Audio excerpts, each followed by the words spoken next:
விஜயதசமி சிறப்பு பிரசாதம்.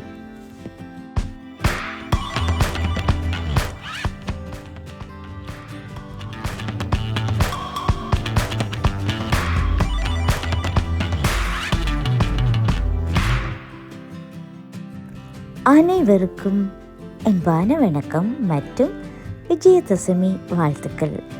இன்று எங்கட வீட்டு முறையில் விஜயதசமி ஸ்பெஷலாக நவரத்ன சுண்டல் எப்படி செய்கிறதுன்னு உங்களுடன் பகிர்ந்து கொள்ள போகிறேன்.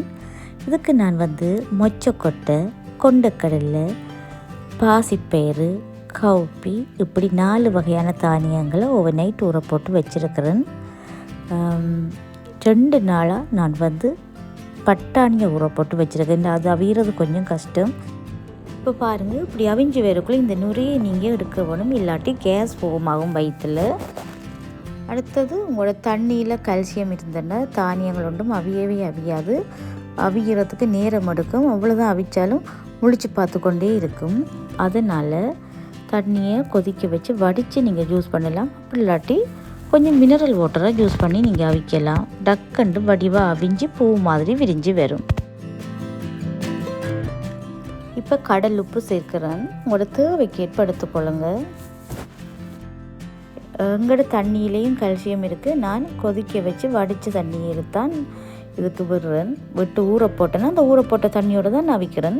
இப்போ கடைசியில் இந்த தண்ணியை நாங்கள் சாம்பாருக்கு அல்லது குழம்புக்கு எடுத்துக்கலாம். இப்போ பட்டாணியை தனியாக அவிச்சு எடுத்து வச்சுருக்கிறேன். அதுபோல் இந்த கச்சானியும் முழுசாக அவிச்சு எடுத்துருக்கிறேன். இனி உடைச்சி இதுக்குள்ளே இருக்கிற சீட்ஸை எடுக்க வேணும்.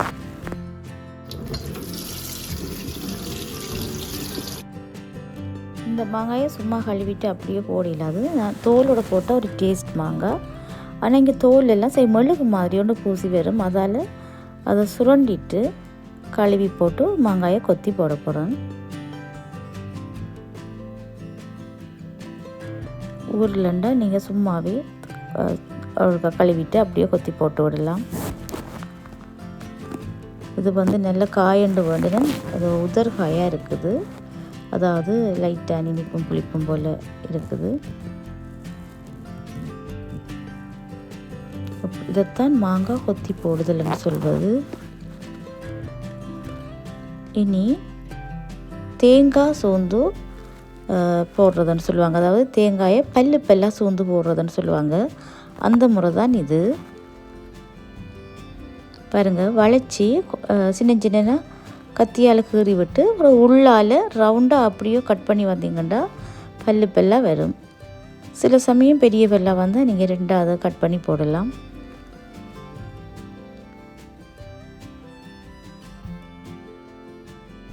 இது கொஞ்சம் பெரிய பல்லாக வந்துட்டுது. இதை உடைச்சி சின்னனா போடுவோம். இப்போ இங்கால வெள்ளரி பிஞ்சு, கேரட், மாங்காய் தேங்காயெல்லாம் கட் பண்ணி வச்சுருக்கு. இப்போ தேங்காய் சேர்க்குறேன். அதெல்லாம் தாளிக்க போகிறேங்க. அதோட கடுகு போட்டு கடுகு வடித்ததும் உளுந்து சேர்க்குறேன். அதோட எள்ளு. இது கருத்த எல்லாம் நீங்கள் விளக்காத எல்லாம் சேர்த்திங்கன்னா நல்லா.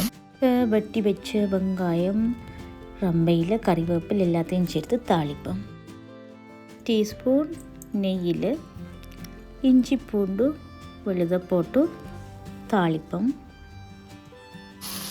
நவரத்ன சுண்டல் கொஞ்சம் மசாலா டேஸ்ட்டு அப்படி இருந்தால் தான் நல்லாயிருக்கும்.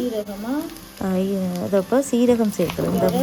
இந்த வாசனை டேஸ்ட் அம்மனுக்கு, வைரவருக்கு, ஆஞ்சநேயருக்கெல்லாம் மிகவும் பிடிக்கும். இப்போ சில்லி ஃப்ளேக்ஸ், அதை வெட்டு மிளகாத்தூள்னு சொல்லுவாங்க, அல்லது துண்டு மிளகாத்தூள்னு சொல்லுவாங்க, சேர்த்து தாளிக்கிறேன். இப்போ கடைசியாக கஜு எல்லாத்தோடையும் சேர்த்து 9 வகை தானியம், கஜு எல்லாம் சேர்த்து 9 வகையான தானியங்கள் நான் எடுத்திருக்கிறேன். இந்த 9 வகையான தானியங்களும் சேர்த்து செய்கிறதுக்கு பேர் தான் நவரத்ன சுண்டல். உங்களுக்கு என்னென்ன தானியங்கள் கிடைக்குதோ சேர்த்துக்கொள்ளலாம். கஜுக்கு பதிலாக கிட்னி பீட்ஸ்ன்னு சொல்கிறது, பெரும்பயிறு தமிழில் சொல்லுவாங்க, அது கூட நீங்கள் சேர்த்துக்கொள்ளலாம். இந்தியாவில் அதை ராஜ்மான்னு சொல்லுவாங்க. இப்போ பெருங்காய பவுடர் சேர்க்குறேன். நீங்கள் இதுக்கு பதிலாக அந்த கட்டி பெருங்காயம் கரைச்சி ஊற்றலாம். கட்டாயம் சேர்க்க வேணும் என்றது நிறைய தானியங்கள் கட்டாயம் உங்களுக்கு வாயு வரும் வயிற்றில். அது அந்த பெருங்காய பவுடர் போட்டு தாளிச்சிங்கன்னா அந்த கேஸ் ப்ராப்ளம் இருக்காது. கடைசியாக எலுமிச்சம் பழ புளி சேர்க்கிறேன், அதாவது தேசிக்காய் சாறு. இது உங்களோட தேவைக்கேற்ப நீங்கள் சேர்த்துக்கொள்ளலாம்.